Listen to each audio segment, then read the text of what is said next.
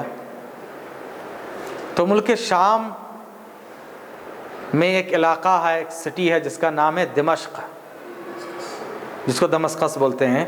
وہاں کی جامع مسجد میں فرشتے ان کو چھت پہ رکھ کے جائیں گے، وہاں سے ان کو لایا جائے گا، عصر کا وقت رہے گا، وہاں سے پھر وہ اور مہدی دونوں مل کر دجال کے خلاف، برائیوں کے خلاف جنگ کرنے لگ جائیں گے، پورے دنیا میں امن قائم کریں گے۔ لیکن یہ سب غیبیات سے تعلق ہے، کب آئیں گے کیسے آئیں گے اللہ بہتر جانتا ہے، لیکن جب آئیں گے سب کو پتہ چل جائے گا۔ تو رسولوں کے تعلق سے یہ ہمارا ایمان ہونا چاہیے۔ والیوم الآخر، آخرت کے دن پر ایمان، یعنی آخرت آنی ہے، سب کو دوبارہ زندہ ہونا ہے، اللہ کے بارگاہ میں جواب دینا ہے، اچھے لوگ جنت میں جائیں گے، برے لوگ جہنم میں جائیں گے۔ تقدیر کی اچھائی اور برائیوں پر ایمان رکھنا کہ تقدیر میں چاہے کچھ بھی ہو، اچھا یا برا ہو، ہمیں اس پر یقین رکھنا ہے، ایمان رکھنا ہے۔ ابھی تقدیر کے تعلق سے لوگ بڑے پریشان ہوتے ہیں۔ تقدیر کے معاملے میں سب سے سیفر سائیڈ یہی ہے کہ اللہ کے حوالے کر کے ہمارا کام عمل کرنا۔ یہ انسین ہے، کیا ہے معلوم نہیں، کیا ہے معلوم نہیں، اسی لیے ہمیں کیا کرنا ہے، بس اللہ کے حوالے کر کے عمل کرنا۔ صحابہ نے عمل کیا، تابعین نے عمل کیا، نبیوں نے عمل کیا۔ تقدیر میں کیا ہے اللہ بہتر جانتا ہے، یہ سب سے بہترین چیز ہے۔ ہمارا کام عمل کرنا، کوشش کرنا، محنت کرنا، احتیاط کرنا، علاج کرنا، رکاوٹ کو دور کرنا۔ اس کے باوجود بھی جو ہو گیا اب سمجھ لینا کہ اللہ نے تقدیر میں لکھا ہے۔ اعمال اور احتیاط کے بعد بیماری آئی، نہیں تقدیر میں جو ہے وہ ہوگا، یہ غلط ہے۔ آپ کا کام علاج کرنا، احتیاط کرنا، نہیں میرے نصیب میں جو ہے مجھے مل کر رہے گا، گھر میں بیٹھ جاؤں، نہیں، اعمال کرنا، محنت کرنا، راستہ اختیار کرنا، یہ تمہارا کام ہے۔ اس کے بعد آپ نے پورا احتیاط کیا، محنت کیا، کوشش کی، پھر جو ملا اللہ نے دیا ہے، اب اس پر راضی ہو جانا۔ یہ تقدیر کا بہت سیدھا سادہ اور سمپل سا مفہوم ہے، جس میں کوئی پیچیدگی، کوئی پریشانی نہیں ہے۔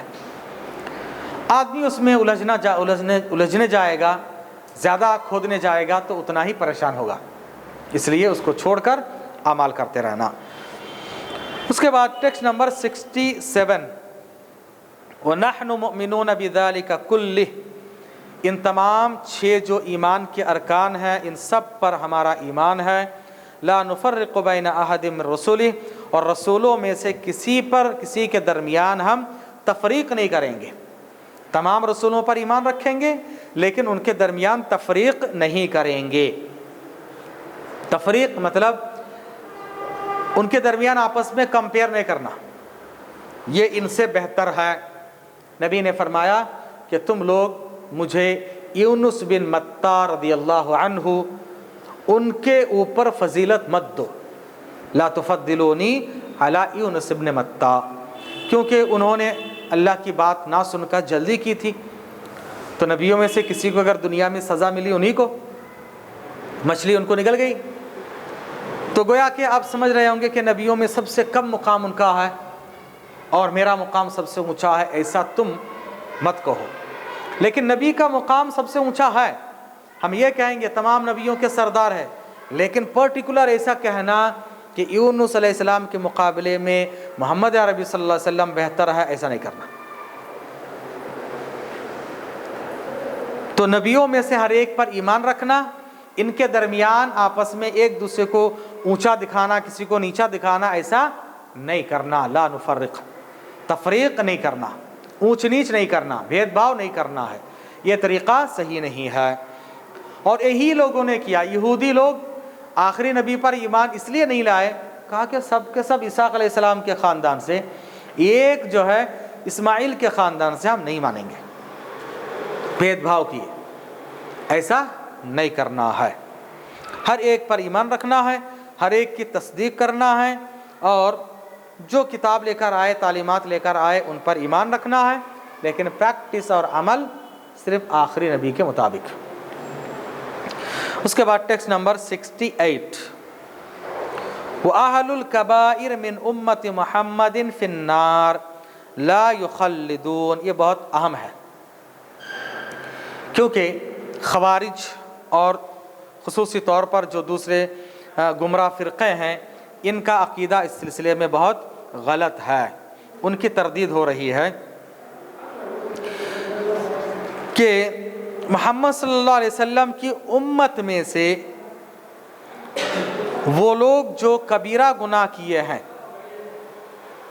کبیرہ گناہ کیے ہیں، محمد صلی اللہ علیہ وسلم کی امتی میں سے جو لوگ کبیرہ گناہ کیے، بڑے بڑے کبائر کر چکے ہیں، لیکن اللہ پر ایمان ہے، رسولوں پر ایمان ہے، قرآن حدیث کو مانتے ہیں، امت محمدیہ میں سے ہیں، لیکن کبیرہ گناہ کیا، عقیدہ صحیح ہے، کبیرہ گناہ کیا، تو ایسے لوگوں کے تعلق سے اہل سنت اور جماعت کا یہی عقیدہ ہے، سلف کا بھی یہی عقیدہ ہے کہ یہ جہنم میں تو جائیں گے لیکن ہمیشہ کے لیے نہیں، اپنے گناہوں کی سزا کاٹنے کے بعد پھر وہاں سے ان کو نکال لیا جائے گا۔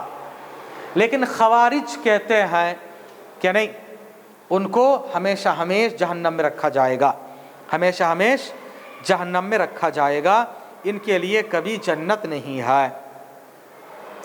اور کبیرہ گناہ کی وجہ سے آدمی کو کافر سمجھنا یہ خوارج کا طریقہ رہا۔ آج بھی آپ دیکھیں گے بہت سارے لوگ اپنے آپ کو اسلامی جماعت اور اسلامی اسٹیٹ کے دعویٰ کرنے والے کیا کرتے ہیں، باہر کوئی نماز چھوڑ کے گھوم رہا ہے، اس کو پکڑے قتل کر دیتے ہیں۔ یہ سلف کا طریقہ نہیں، خوارج کا طریقہ، اتنی سختی، اپنے رشتہ دار میں سے کوئی اگر گناہ کر رہا اس سے قطع تعلق کر لینا، زیادہ بڑا گناہ کر رہا اس کو قتل کر دینا۔ کبیرہ گناہ کی وجہ سے قتل جائز نہیں ہوتا ہے، یہ خوارج کا طریقہ ہے جو آج لوگ پھیلا رہے ہیں، بہت سارے نوجوان ان کے پیچھے بھاگ رہے ہیں کہ اسلامی خلافت قائم ہو رہی ہے، بہت اچھے لوگ ہیں وہ، اور ان کا ساتھ دینا، سپورٹ کرنا، یہ بالکل غلط ہے۔ تو امت محمدیہ میں سے جو لوگ کبیرہ گناہ کیے ہیں وہ جہنم میں جائیں گے، لیکن وہ اس میں ہمیشہ نہیں رہیں گے، بشرطے کہ موت کے وقت توحید کے قائل ہوں۔ یعنی مرنے والا مرتے وقت توحید پر مرا ہے لیکن کبیرہ گناہ کیا، عقیدہ صحیح تھا، میں نے بتایا نا، عقیدہ صحیح تھا، توحید پرست تھا، لیکن کبیرہ گناہ کر دیا، گناہوں کی پاداش میں جہنم میں جا کر پھر واپس آئے گا۔ توحید پرست اگر ہے تو، توحید نہیں ہے تو کوئی فائدہ نہیں، توحید پرست نہیں ہے، عقیدہ خراب ہے تو ہمیشہ ہمیش جہنم، بشرطے کہ موت کے وقت توحید کے قائل ہوں، کبیرہ گناہوں سے توبہ نہ کرنے والے اور بحالت ایمان جان نکلنے والے، جس کی جان ایمان کی حالت میں نکل گئی تو اللہ تعالیٰ کی مشیت اور اس کے حکم کے ماتحت میں ہوں گے۔ یعنی جو آدمی ایمان کے وفات کے وقت کبیرہ گناہ کرنے والا تھا لیکن کبیرہ گناہوں سے توبہ نہیں کیا، ایمان اس کے پاس تھا، توحید پرست تھا، اب مر گیا، توبہ کرنے کا موقع نہیں ملا، اب اس کا حکم کیا ہوگا؟ اللہ کی مرضی، اللہ کی مشیت کے تحت، اللہ کی مرضی کے تحت، اللہ چاہے تو اس کو جہنم میں ڈالے، چاہے تو معاف کر کے جنت میں ڈال دے، یہ اللہ کی مرضی پر ہے، کچھ نہیں کہہ سکتے ہم۔ اگر توحید پرست ہے، کبیرہ گناہ بھی کر دیا، اللہ چاہے تو معاف بھی کر سکتا ہے، اللہ چاہے تو جہنم میں ڈالے، لیکن امید ہے توحید پرست نہیں رہا، ایمان صحیح نہیں رہا، چاہے کچھ بھی کر لے کوئی فائدہ نہیں، ہمیشہ ہمیشہ جہنم۔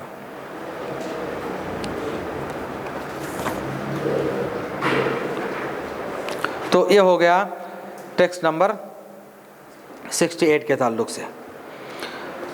اور اسی میں اور بھی بڑی تھوڑی سی تفصیلات ہیں کہ اللہ تعالیٰ کسی کو جہنم میں ڈال رہا ہے، ایسا نہیں کہ اللہ تعالیٰ اس پر ظلم کر رہا ہے. جہنمیوں کو جہنم میں ڈالنا یہ اللہ کا عدل و انصاف ہے. کیا ہے؟ اللہ کا عدل و انصاف ہے، کیونکہ ان لوگوں نے جو کیا ہے، عدل کا تقاضا یہی ہے اور انصاف یہی ہے، جسٹس تو یہی ہونا چاہیے کہ ان کو جہنم میں ڈالا جائے. جنتی لوگوں کو جنت میں ڈالنا یہ اللہ کا رحم و کرم ہے، اللہ کا فضل و احسان ہے. جنتیوں کا حق نہیں ہے، کیونکہ ہم اللہ کا حق ادا ہی نہیں کر سکتے. نبی نے فرمایا کہ کسی انسان کو اس کا عمل جنت میں لے کر نہیں جا سکتا. صحابہ نے کہا کہ اللہ کے رسول آپ کو بھی؟ کہا کہ ہاں مجھے بھی.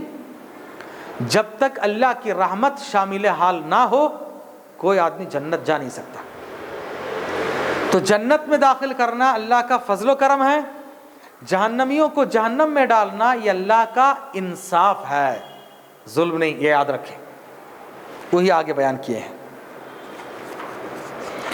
اسی کو انہوں نے تفصیل کے ساتھ یہاں لکھا ہے کہ شرک کے سوا گناہ جس کو چاہے معاف کر دیں، اگر وہ چاہے تو انہیں جہنم میں اپنے عدل و انصاف کے مطابق سزا دیں، پھر انہیں اس سے اپنی رحمت اور اپنے نیک بندوں کی سفارش کی بنا پر نکال دیں اور انہیں جنت میں داخل کریں. یہ اس لیے ہوگا کہ اللہ تعالیٰ اہل ایمان کو دوست رکھتا ہے اور انہیں ان منکرین کی طرح دنیا اور آخرت میں ہمیشہ کے لیے رسوا نہیں کرے گا. جو منکرین ہدایت الہی سے خائب و خاسر، یعنی ہدایت الہی کو مانا نہیں، انکار کر دیا، سرے سے کافر اور مشرک رہا اور اس کی ولایت کو نہیں پہنچ سکے، یعنی اللہ کے دوست نہیں بن سکا، ان کے لیے ہمیشہ ہمیشہ جہنم ہے. اس کے بعد دیکھیے ٹیکسٹ نمبر 69. ہم اہل قبلہ میں سے ہر نیک و فاجر امام کے پیچھے نماز پڑھنے کو درست سمجھتے ہیں اور اسی طرح ہر دو پر نماز جنازہ پڑھنا شرعاً جائز سمجھتے ہیں. اہل قبلہ یعنی جو بھی قبلے کی طرف رک کر کے نماز پڑھتا ہے اس کو ہم مسلمان سمجھیں گے، الا یہ کہ کھلم کھلا کسی شرک کا ارتکاب کریں تو مشرک. بات سمجھیے، کوئی اہل قبلہ قبلے کی طرف رک کر کے نماز پڑھتا ہے، ہم اس کو ظاہری طور پر مسلمان سمجھیں گے، اندر کیا ہے اللہ بہتر جانتا ہے.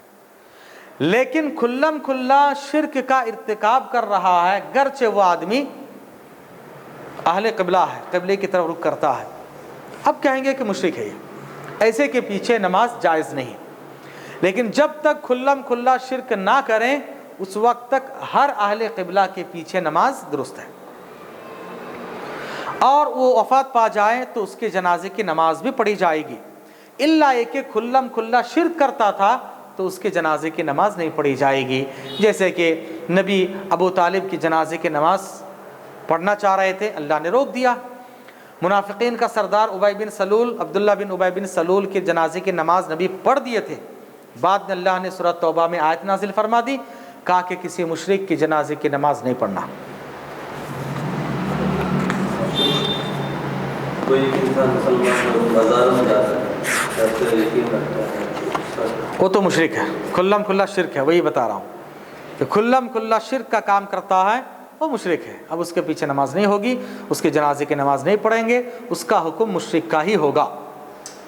دیکھنے جا سکتے ہیں، ہاں دیکھنے کے لیے نبی صلی اللہ علیہ وسلم بہت سارے کافروں کے غیر مسلموں کی عیادت کے لیے گئے تھے، اب دیکھنے کے لیے جا سکتے ہیں، لیکن اس کے جنازے میں کفن دفن میں تدفین میں شامل نہیں ہونا. اور اگر وہ تعویذ پہنتے ہو تو تعویذ چھوٹا شرک ہے، بڑا شرک نہیں ہے. یہ نماز پڑھنا اس کی وجہ سے تو نماز جائز ہو جائے گی، صرف اگر وہی کرتا ہے تو. آگے اور دیکھنا ہے کہ بڑا کوئی شرک ہے کیا، کیونکہ بڑا شرک سے اسلام سے خارج ہو جاتا ہے. بدعتی کے پڑھ سکتے ہیں. بدعت دو طرح کے ہیں، ایک ہے عقیدے کی بدعت اور ایک ہے اعمال کی بدعت. اعمال کی بدعت ہیں تو اس کے پیچھے پڑھ سکتے ہیں. عقیدے کا بدعتی ہے اس کے پیچھے نہیں پڑھ سکتے. عقیدے کا بدعتی اللہ کو ہر جگہ حاضر و ناظر مانتا ہے، نبی کو عالم الغیب مانتا ہے، یہ عقیدے کا بدعتی ہوا. کیونکہ صحابہ کا جو عقیدہ نہیں تھا وہ عقیدہ رکھنا بدعتی ہوا.